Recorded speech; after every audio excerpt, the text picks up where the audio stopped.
Aurélien, la première question, avant peut-être de parler de ce film-là, dire quand même que votre papa est marionnettiste, que beaucoup de vos frères travaillent également dans ce qu'on va appeler le domaine artistique, et loin entre autres. Comment un tel vivier, j'allais dire, d'artistes, d'acteurs, de metteurs en scène, de musiciens, a-t-il pu exister? C'était une enfance très, très marquée par la culture, très marquée par le spectacle. Mon père était un grand marionnettiste. Il nous a quittés en 2013. Et voilà, nous avons passé toute notre enfance en immersion. Les spectacles se travaillaient à la maison. Ma mère sculptait des poupées. Donc j'étais vraiment en prise quotidienne avec le monde de l'art. Et je voyais des spectacles en tant que spectateur, mais aussi dans les coulisses. Je voyais comment ça se fabriquait. Je pense que ça m'a donné le goût du jeu et de la mise en scène. Voilà, mon père a ouvert une lignée, en fait. Complètement, incontestablement. Quand on regarde votre parcours, il y a la filmographie, il y a le cinéma, et bien évidemment, mais il y a le théâtre. J'allais dire presque en première passion, en premiers actes, en tout cas, artistiques, et pas avec n'importe qui, avec Antoine Vitez. Ça aussi, c'est un deuxième père, j'imagine, putatif et incroyable. Oui, ça a été un deuxième père spirituel. En fait, j'en ai eu deux, parce que mon père et Antoine Vitez se connaissaient très bien. Mon père a fait travailler Antoine Vitez, et la famille Vitez et la famille Recoin, c'était complètement mêlés. Ses filles sont nos sœurs, enfin, il y a quelque chose de très, très fort. On a même une maison en Lozère, où ils sont en haut, nous on est en bas. Enfin, voilà. Donc c'est des décennies comme ça de partage, en fait. Et Antoine Vitez, évidemment, m'a fait grandir en tant qu'acteur. J'ai fait mes études de conservatoire avec lui. J'ai fait énormément de spectacles, de toute l'époque de Chaillot dans les années 80, 90. Et voilà, ça nous a constitué. Mais c'est très étrange, parce que comme Vitez aussi était un passionné de marionnettes, le dialogue entre mon père et Antoine Vitez était polémique à la fois. C'était très, très grands amis, mais très polémiques. Autant mon père a essayé de construire, de vouloir libérer la marionnette du Castelet, et d'aller vers les arts plus contemporains, vers des spectacles pour adultes, donc une écriture contemporaine. Autant Antoine Vitez était pour une tradition de la marionnette, de garder derrière le Castelet. Alors voilà, ça a été des polémiques formidables. Nonobstant, Vitez a énormément été pour l'art de la marionnette, notamment à Chaillot, quand il y était, où il y avait une programmation pour les marionnettes. Donc voilà, je suis fait de tout ça. C'est génial. Mais quand il y a justement une telle imprégnation d'emblée dans l'enfance, et puis le fait que vos frères aussi continuent à faire le métier, et ils sont comme vous, c'est-à-dire qu'ils sont protéiformes, ils sont multiculturels, ils font beaucoup de choses, ils ne se sont pas ancrés dans un seul art. Est-ce que c'est difficile de trouver sa place? Est-ce qu'il y a une émulation? Il faut s'affranchir tout en s'affirmant?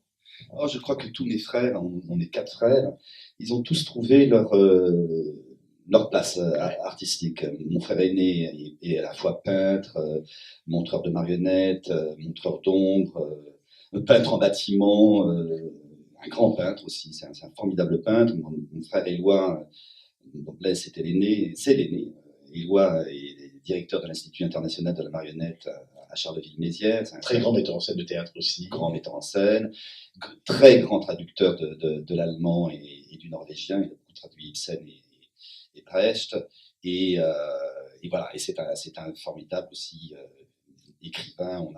On a composé aussi des fois des projets ensemble. J'ai notamment joué sous sa direction le constructeur Solnès de Lars Norén. Voilà, donc on est tous ensemble, à la fois ensemble et séparés. Et puis le petit dernier, qui a bien 50 ans, David, est un formidable pianiste, compositeur, voilà, et marionnettiste aussi. Donc tout ça, voilà, on a tous... et moi, en réalité, depuis l'âge de 20 ans, 25 ans, je n'ai plus réellement fait de spectacle de marionnettes. j'ai commencé par la marionnette, puis je suis rentré au conservatoire, puis j'ai été pris par les rôles, j'ai été pris par le cinéma, par le théâtre. Mais l'art de la marionnette est resté quand même inscrit en moi, dans les mises en scène, dans le jeu de l'acteur. Oui, parce que vous avez mis en scène au Studio Théâtre, si mes souvenirs sont bons, Le Petit Prince, qui est quand même aussi un univers qui tient quelque part aussi de la représentation. Et de la représentation de l'art de l'objet, des objets. Oui, je me suis totalement inspiré. Inspiré, je sais pas, ça coule dans mon sang, quoi. Donc il y a quelque chose de très naturel. Il y a toujours des références à l'art de la marionnette. Et à tel point d'ailleurs que mon premier film en tant que réalisateur sera sur la marionnette. Très bien, c'est un projet, on va en parler. Voilà, c'est génial. L'autre versant de votre travail, on pourra en parler pendant des heures, c'est le cinéma. Et quand on regarde votre filmographie, je me dis, elle est presque à contre-courant de ce qu'on peut. Alors, c'est peut-être un cliché, vous allez me contredire, mais j'ai l'impression que les acteurs ou les actrices françaises aiment affirmer un registre, une voix un peu comme ça dans lesquelles on va les repérer. Vous, la vôtre, elle est constamment en train de se réinventer. Il y a des premiers films, il y a des films de genre, il y a des films d'auteur, il y a des premiers rôles, mais vous allez aussi, en dépit ou grâce peut-être à votre notoriété, tenir des seconds rôles, voire des troisièmes rôles. J'ai l'impression, je citais Dominique Blanc tout à l'heure, qui me disait toujours qu'elle faisait la distinction entre les artistes et les artisans. J'ai l'impression que vous êtes de ce registre-là. C'est-à-dire que vous faites le métier, vous y allez, vous ne construisez pas nécessairement une carrière au sens comme ça très noble, ou en tout cas ce qu'on pourrait penser être noble du terme, mais vous y allez, vous continuez, et il y a des premiers films, et il y a des aventures, et il y a des risques, et il y a du cinéma de genre, La Horde par exemple d'Olivier Lahan, 13, samedi, je crois que l'affiche est dans le coin, qui viennent après des consécrations dans un cinéma plus sérieux, plus d'auteur, on a du temps de le rencontrer. C'est ça aussi votre plaisir, c'est de ne vous enfermer dans aucun carcan et participer à toutes les aventures. Oui, c'est un peu étrange, hein, le parcours d'un acteur. En fait, c'est génial dans votre cas. Il est à la fois soumis à ses désirs intimes, voilà, ce qui me meut, et puis à la fois aussi l'offre et la demande, tout naturellement. Je crois que je suis un acteur. J'aime la métamorphose. Pas forcément la composition. Je me sens plus dans la métamorphose que dans la composition. C'est-à-dire une envie moins dans l'intellectualisation et plus dans le corps. Une envie d'être élastique ouais. dans le corps, de pouvoir changer de corps, de pouvoir changer de regard, de pouvoir changer d'âme, d'esprit. Il y a peut-être un désir chez moi de ce travail anglo-saxon que peuvent faire les acteurs remarquables, que ce soit en Angleterre ou aux États-Unis, ou même dans l'école de l'Est, hein, il y a quelque chose de cet ordre-là. Donc peut-être c'est pas une opposition, c'est une différence avec d'autres camarades. Voilà, et puis c'est vrai qu'il y a ce dialogue avec le théâtre tout le temps qui m'aboite affective, à mémoire, olfactive, sensitive, affective. Donc je m'en sers beaucoup. Je me sers beaucoup des œuvres primordiales pour travailler les rôles. Donc je pense que tout ça traverse le cinéma que j'ai envie de faire. Oui, parce que toutes les aventures sont menées de front. Il y a encore du théâtre, il y a toujours du cinéma, il y a la télévision, et là effectivement le modèle anglo-saxon saute aux yeux, en particulier britannique, parce qu'ils n'ont pas attendu la mode entre guillemets des acteurs de cinéma ils ont toujours travaillé toutes les formes possibles de récit, de représentation. Donc vous menez constamment les choses de front. C'est pas fatigant, ça reste toujours synergique, vivifiant. Oh oui, ça c'est assez extraordinaire. J'ai l'impression de toujours recommencer à zéro. Voilà, de toujours remettre les outils sur l'établi, puis on recommence, et donc il n'y a pas, évidemment ça s'accumule. Je regardais toutes les affiches hier, magnifique, je me disais, j'ai fait tout ça, formidable. Mais... Ah oui, quand on va sur internet, c'est pratiquement une filmographie d'acteurs indiens, quoi. Voilà. Il y a 100 films. Mais ça fait que malgré tout, je recommence à zéro. Je recommence perpétuellement à zéro, comme Sisyphe, je remonte la montagne, et puis arrivé au bout, le rocher tombe, et puis je vais le rechercher, et ainsi de suite. Et ça, je crois que ça doit faire, c'est ce que je suis, quoi. Il n'y a rien à faire, je ne pourrais pas me changer. Mais c'est ça qui est génial, c'est que vous avez votre fille, vous avez votre corps, on en a parlé. Le corps, c'est un truc que le cinéma français redoute de moins en moins, mais qui a longtemps redouté. On aime les acteurs et les actrices qui intellectualisent, qui approfondissent, qui ont une espèce... Vous, au contraire, j'ai l'impression que votre corps, mais dans tous ces extrêmes, a été utilisé. On peut vous donner les corps, enfin, le rôle d'un type comme ça, Barguet, ce que vous êtes plutôt, et puis la fragilité qui est allé chercher, mais qui n'est pas le seul, le réalisateur de Tout un hiver sans feu, c'est-à-dire que cette façon dont vous pouvez vraiment, mais pratiquement comme un cristal, on va toucher le point sensible et tout va s'effondrer. Il y a quelque chose chez vous aussi de cette résistance contre la diversité, mais qui passe par un abandon, et ça c'est extraordinaire. Ouais. Vous n'êtes pas cantonné à une espèce de figure unique et au contraire vous remettez.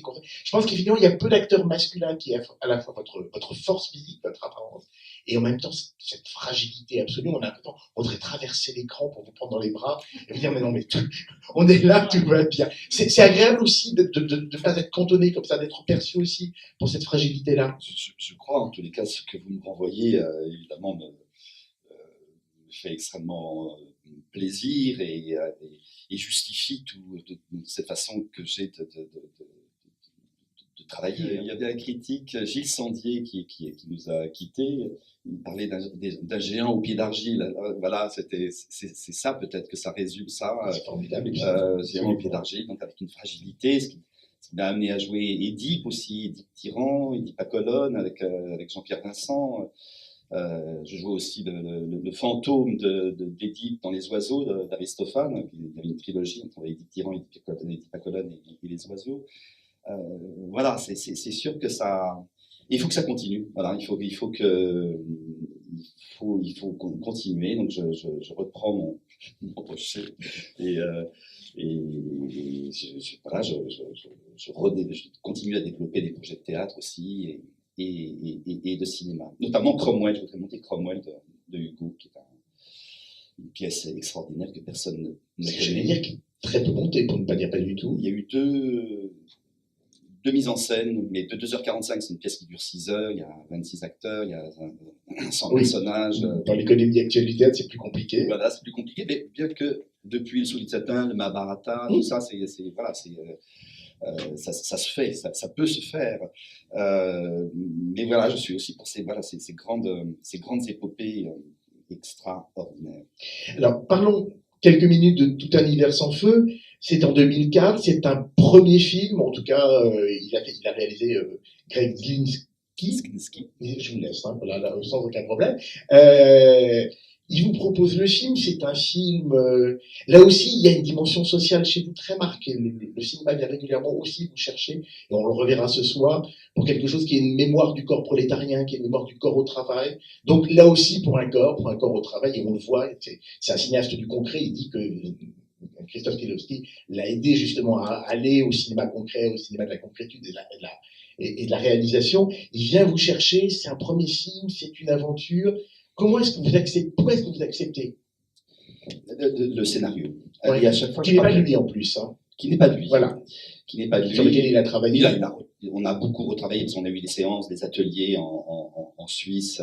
Où on a beaucoup retravaillé les dialogues, forcément, parce que ça vient d'un atelier aussi. C'était un atelier qui avait été constitué autour d'un projet de scénarisation, et donc ça a duré beaucoup de temps. Et donc on y a mis notre patte aussi, beaucoup dans les dialogues. Et puis lui, il y a Greg, c'est toute l'école polonaise qui est derrière lui, il y a Kieslowski, etc. Donc c'est une maîtrise totale au niveau des cadres, voilà, du séquençage, etc., c'est du découpage. Donc, j'avais un grand maître en face de moi, en fait. J'avais un homme d'une trentaine d'années. C'est son épouse qui joue la Pinota. D'accord. Polonaise, donc. Et voilà, c'est le scénario. Je crois que le scénario était absolument fabuleux, me plongeait effectivement dans le monde ouvrier.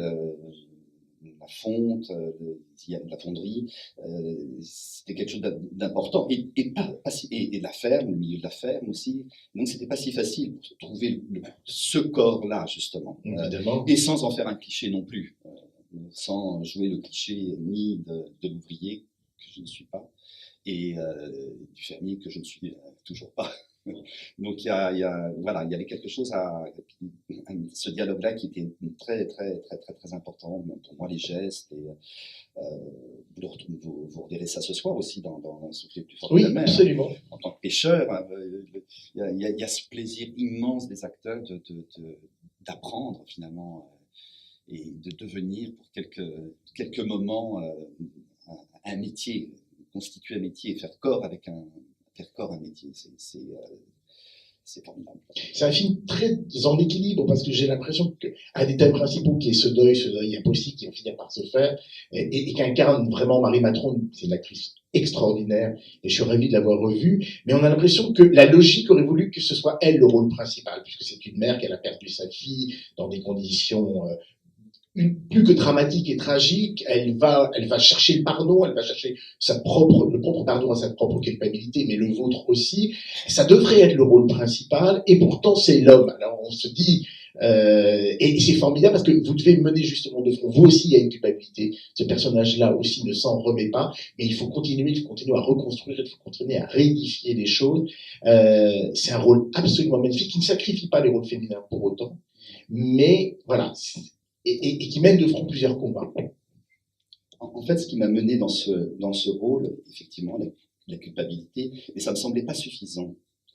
Je voulais être beaucoup plus terrible avec ce personnage.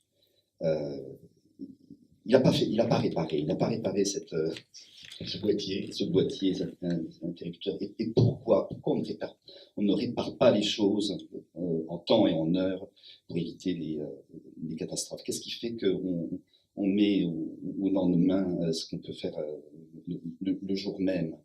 Et derrière ça, il y a peut-être ce désir morbide, c'est-à-dire le désir de ne plus être dans cette ferme, de plus vivre cette vie. Et derrière ça, il y a un sacrifice, évidemment, qu'il ne veut pas. Mais voilà, je voulais être dur avec lui. Je voulais pas être bisounours sur le pauvre. Il a perdu sa fille, il se sent coupable. Bien sûr, il se sent coupable. Mais derrière ça, il y a quelque chose de terrible, qui est l'homme face à son destin et comment on veut vivre sa vie. Et voilà. Donc, je vous livre ça, c'est des secrets de construction de personnages. Mais voilà, je pense qu'il se débat avec ça. Il se débat avec ça, et il se débat. Alors il y a résilience, hein, malgré tout. Il y a réconciliation. Parce qu'il n'était pas seul en jeu. Parce que cette petite fille, c'était aussi quelqu'un de finalement très fort. Donc il y a alors chez Greg, je pense qu'il y a une idée de résurrection, que tout est là, que les gens qui nous quittent sont là, sont présents pour toujours. Ce qui est très beau dans le film, c'est qu'il est très juste aussi par rapport au corps professionnel, vous l'avez dit, agriculteurs, ouvriers, prolétaires, mais aussi c'est des gens qui ne sont pas dans l'intellectualisation, ça ne veut pas dire qu'ils ne devraient pas le faire, ils ne sont pas en tout cas on ne dépose pas à travers les mots, à travers les phrases, à travers comme ça une espèce de réflexion, et du coup le film va au drame et s'arrête toujours au bon moment. Prenons l'exemple par exemple de cette scène à la sortie de l'usine où il y a votre femme et qui ne sera pas votre maîtresse, mais une tentative comme ça. C'est pas une scène d'engueulade, c'est au contraire une scène très solaire. C'est une scène très ouverte. Le pardon est déjà là, il y a autre chose, on est passé à autre chose. Et je trouve que c'est une scène bouleversante parce que la logique dramatique, narrative, voudrait que pratiquement ce soit un règlement de compte, en tout cas qu'on sorte ce qu'on a dans le ventre et qu'enfin on le dépose, et pas du tout. Et votre personnage, qui est plutôt un taiseux, qui est plutôt comme ça quelqu'un dans la réalisation, dans le concret, il est bouleversant à ce moment-là, justement parce que son silence continue, mais qu'il a pris une autre dimension. Oui, la situation, leur vie, les événements font qu'ils changent, ils doivent changer. Elle change, ma femme change, la binotage change aussi. Tout le monde on partage le même drame. Elle a perdu son mari à la guerre, disparu, donc pas retrouvé. Donc c'est pire que tout. Et puis ce dialogue justement avec les drames font que ça ne relativise pas les choses, ça met ces situations à leur juste place. Donc oui, il y a c'est solaire, il y a de l'amour en fait. Hein. Il y a de l'amour, il y a de la compréhension, et qui advient parce que voilà, parce que les gens sont sensibles, les gens sont plus sensibles qu'on ne croit, qu'on ne voudrait les obliger à ne pas l'être. Enfin voilà, il y a quelque chose comme ça, c'est vraiment de cet ordre-là pour moi. C'est compliqué d'arriver sur un rôle sans s'être informé, documenté, et même faire un peu de pratique. Je pense par exemple au film de ce soir, Souffler plus fort que la mer. Voilà, j'ai appris avant à aller pêcher le homard, le bar. Comme je vis de l'autre côté aux États-Unis aujourd'hui, sur la côte est des États-Unis, il y a aussi plein de bateaux et plein de pêcheurs, c'est les mêmes qu'en Bretagne. Et donc avant de faire le film, je me suis coltiné à ça. Je crois que c'est évidemment c'est normal, quoi. Ça ne veut pas dire qu'il faut faire forcément une immersion pendant 3 ans. Hein. On n'a peut-être pas forcément les moyens de ça. Enfin, je pense à Daniel Day-Lewis, qui est un grand préparateur. Voilà, c'est l'idéal, évidemment. Mais oui, non, c'est très important. Je pense mais c'est aussi rêver un rôle. Hein. C'est aussi lire et relire un scénario. C'est aussi travailler avec le metteur en scène. C'est aussi improviser. C'est aussi. J'ai préparé des films des fois pendant 8 mois. Juste, voilà, bien, comme ça permet ensuite de vivre le personnage. Aurélien, mille merci en tout cas de cette très belle rencontre. De ce rapport passionné et passionnant vraiment comme équipe d'acteurs. Merci à vous d'être venu.